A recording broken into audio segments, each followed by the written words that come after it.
Fala galera, beleza? Tudo bem com vocês? Como é que vocês estão? Tranquilão?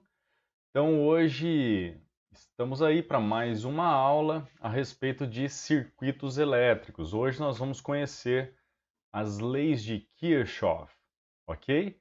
Então, pessoal em geral tem uma certa dificuldade com as leis de Kirchhoff, mas fique tranquilo, vocês vão entender como resolver os exercícios e com certeza você vai acertar na hora do seu vestibular, beleza? Então vamos lá, atenção.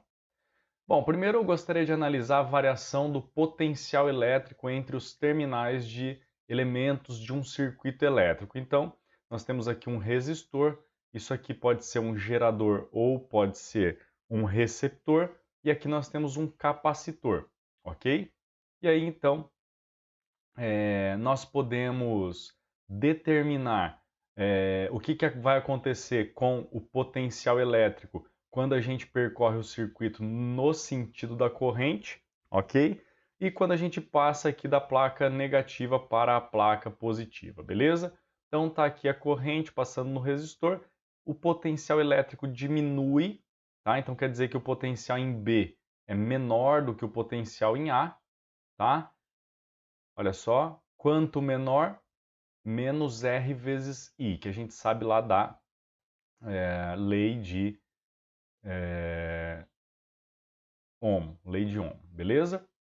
E aqui, numa bateria ou num gerador, né, num receptor, o que acontece com o potencial quando a gente passa da placa negativa para positiva? O potencial aumenta. A mesma coisa nos capacitores, tá? Da negativa para a positiva, o potencial aumenta. E quanto ele aumenta quando nós temos um gerador? A força eletromotriz, nesse caso aqui, ó, mais E. E num capacitor, você aplica o Kiko, você tem mais Q por C. Beleza? Ok? Bom, visto isso, opa, deixa eu tirar aqui, vou te mostrar o mais Q por C, tá lá, ó, beleza? Mais Q por C. Tranquilão? Então agora vamos conhecer as leis de Kirchhoff, tá? Elas nos auxiliam na solução de circuitos elétricos de malhas múltiplas, tá? Então lembra que uma malha é uma volta que a gente dá num circuito elétrico. A primeira lei de Kirchhoff é a lei dos nós, diz que em um nó o somatório das correntes que chegam é igual ao somatório das correntes que saem desse nó, beleza? Tá aí, somatório das correntes que chegam no nó é igual ao somatório das correntes que saem do nó. Lembra que isso é uma consequência do princípio de conservação da carga elétrica. E a segunda lei de Kirchhoff, a lei das malhas, diz que ao percorrer uma malha, a soma algébrica das DDPs é nula. Beleza? Tá aí o somatório das DDPs ao longo de uma malha sempre vai dar zero. E isso aqui é uma consequência do princípio de conservação da energia, beleza? Roteiro para a aplicação das leis de Kirchhoff. Chute o sentido da corrente elétrica em cada ramo do circuito, ok? Polarize os elementos do circuito seguindo a regra. Para um resistor, você chutou o sentido da corrente, por exemplo, da esquerda para a direita. Então, à esquerda a gente tem mais, à direita menos. Então lembra, a corrente de onde ela vem, mais, para onde ela vai, menos, beleza? Para um gerador ou receptor, o polo menor e um pouco mais espesso é o negativo, o maior e mais fininho é o positivo, beleza? Aplique a lei dos nós e obtenha uma equação. Aplique a lei das malhas em cada uma das malhas e obtenha mais uma equação para cada malha. E aí então resolva o sistema de equações e entenda o funcionamento do circuito elétrico. Beleza? Então, provavelmente com um pouco de treino, ao seguir esses passos, você deve conseguir resolver esses circuitos elétricos mais complexos com as leis de Kirchhoff, beleza? Por exemplo, imagine aqui esse circuitinho, ok? Ele diz que nesse amperímetro acusa uma corrente de meio ampere, beleza? Então vamos resolver. Primeiro, chutando o sentido das correntes. Está aí I1, I2 e I3. Chutei para a direita, para baixo e para cima. E aí então vamos polarizar os elementos. De onde a corrente vem, positivo para onde ela vai, negativo. De onde ela vem, positivo. Para onde ela vai, negativo. De onde ela vem, positivo. Para onde ela vai, negativo. Ok? E aí, então, aplicando a lei dos nós, no nó D, você vê que a corrente que chega aqui é I1 mais I3 e a corrente que sai é I2. Então, I2 é igual a I1 mais I3. Nós podemos agora marcar essa aqui como equação 1 e podemos aplicar a lei das malhas nessa malha aqui, percorrendo ela nesse sentido que eu escolhi arbitrariamente. Vou percorrê-la no sentido horário, beleza? Começando aqui no ponto C.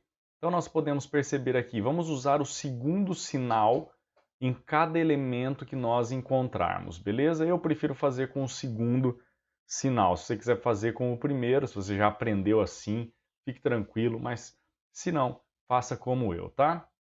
Menos E1, segundo sinal, menos R1 vezes I1, segundo sinal, menos R2 vezes I2, segundo sinal, mais E2. Então tá aí, menos E1, menos R1 I1, menos R2 I2, mais E2 igual a zero. Por que igual a zero? Porque eu fiz uma volta na malha. Eu retornei no ponto inicial, ok? Sempre que isso acontecer, somatório das DDPs vai dar zero. A soma algébrica das DDPs vai dar zero, ok? E aí então nós podíamos substituir os valores, nós teremos isso aqui, simplificando, menos 6 mais 4 dá menos 2, passo para o lado de lá, fica mais 2, e aqui sobra menos 0,5 e 1, menos R2 e 2 igual a 2, beleza? Essa aqui é uma equação que eu vou chamar de 2, beleza? Próxima malha, vamos percorrer então essa outra malha aqui, nesse sentido, começando lá no ponto C. Segundo sinal, menos E2. Segundo sinal, mais R2 e 2. Segundo sinal, mais R3 e 3. Completei a volta, igual a zero. Substituindo os dados, nós teremos então menos 4 mais R2 e 2 mais 10 e 3 igual a zero. Porém, esse 3 vale meio ampere, ok? O exercício disse que ele vale meio ampere. E com isso nós temos 10 vezes meio aqui, ok? Mais R2 e 2 igual a 4. E aí então R2 e 2 é 4 menos 5, R2 e 2 é menos 1, ok? Menos 1.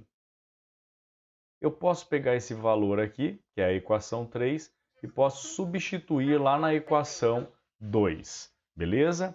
Então, substituo a equação 3 na equação 2 e nós teremos o seguinte resultado. No lugar de R2 e 2, a gente troca por menos 1.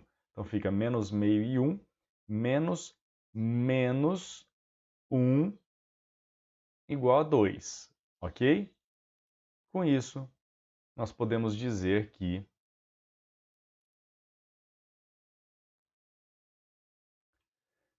menos meio e 1 é igual a 2 menos 1, ou menos meio e 1 é igual a 1, e 1 é igual a 1 por menos 0,5, e 1 é igual a menos 2 amperes.